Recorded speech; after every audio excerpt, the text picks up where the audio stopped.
right, you guys. There's a reason why I'm not starting with a review of what we did on Friday or Thursday, which was multiplying rational expressions.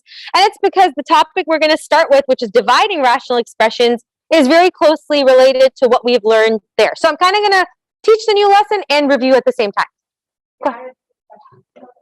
About the homework, yeah, okay. So dividing rational expressions, in order to solve a question like this, what you're going to do is you're actually going to change it to a multiplication by taking the reciprocal, and then it just becomes a multiplying rational expression question. So I'm going to do two examples, and then I'm actually going to leave the rest of the page for homework. Actually, maybe I'll give you a couple of minutes as classwork just to work on it, and then I can come around and answer your questions. For this page, though, I don't have any written up solutions on Brightspace. I do have the solutions at the bottom. But let's do our first two examples, and then you guys can try a couple of them. So we have this divided by that. The first thing I'll do is I'll change it to a multiplication and take the reciprocal of the second term.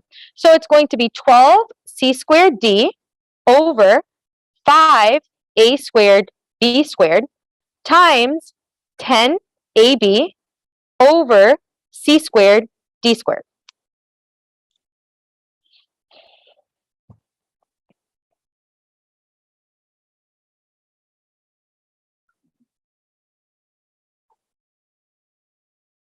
Okay, and now what we're going to do is you can either cross reduce or you can multiply everything and then reduce it after. I'm going to cross reduce the numbers at least. So I have a 5 here and I have a 10 here. That's just going to become 1 over 2. And then I'll go ahead and combine all my letters and see what I get. So 12 times 2 is going to give me 24. And then for the top, I have A, B, C squared D, because none of the letters at the top combine with anything else.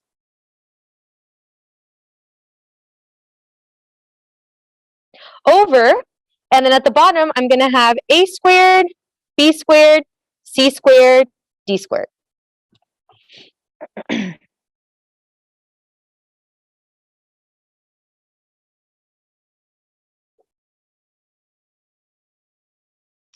So our final answer is going to be A divided by A squared will leave an A at the bottom. B divided by B squared will leave a B at the bottom. C squared divided by C squared will just cross out. And D over D squared will leave a D at the bottom. So our final answer is just going to be 24 over A, B, D. Question? Oh, well, what I did was just for the numbers, I cross-reduced them. So see the 5 and the 10? I reduced that fraction as a 1 and a 2, and then I got 12 times 2, which is 24.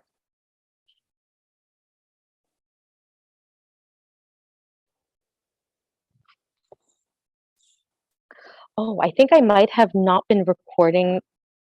Okay, I can't remember if I paused or what. So now what we're going to do is we're going to state the restrictions. And there's a little change of a rule to what we were doing before. Do you guys remember when we were learning multiplying rational expressions, we would figure out the restrictions for everything in the denominator? That was common practice. The only rule that's going to differ now is when you have a division question, you actually have to state the restrictions for the numerator and the denominator of the fraction that comes after the division sign.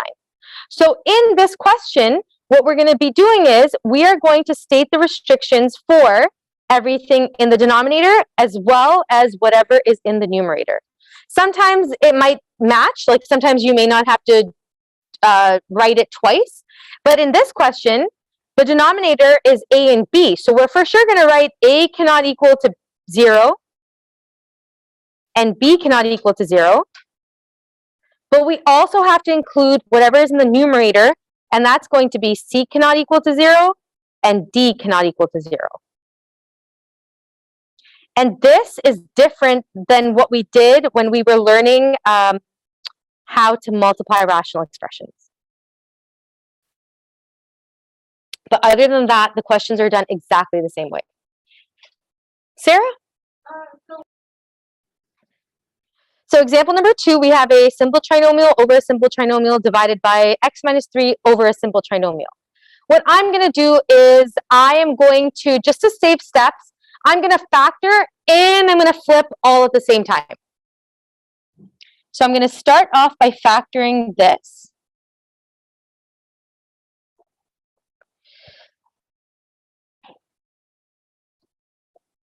And then I'm going to factor this.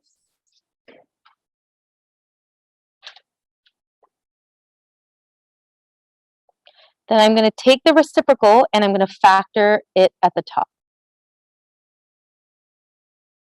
And if that's confusing, you can rewrite the whole question so that you're doing it in parts. I just feel like I will run out of space if I try to do that.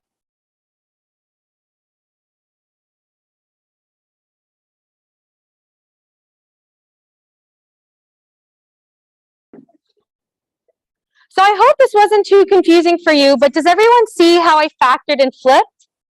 And everyone's following along there? Okay, my favorite part, let's find a matching pair of numbers and cross them out. So I have x plus 9s, I have x minus 3s, and then I have x plus 2s. And all I'm left with is x minus 1. Okay, so for the restrictions, I'll highlight the parts that you're looking at when you're trying to do these restrictions. So you're going to look at the denominators just like we used to before, but then you're also going to look at that numerator. Sometimes you're going to notice that it's a matching, like it's already a restriction we had before. It's fine. You don't have to write it twice, but sometimes it might be a brand new one.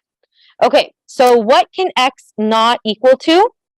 Well, we have -9, -2, another -2, a +1, and a +3. So we have 1, 2, 3, 4 restrictions. Everyone see where I'm seeing that from?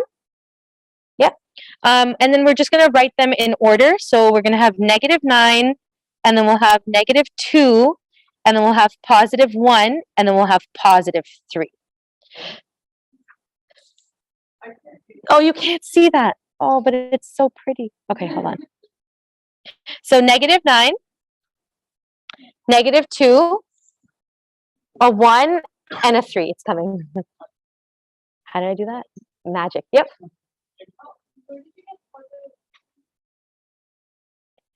From the x minus 1. Right here. So if I were to highlight over here, I found my restrictions here, here, and here. And the only one that really matches is, see how there are two x plus 2s? You just need to write that once. You would just write x minus 2 once.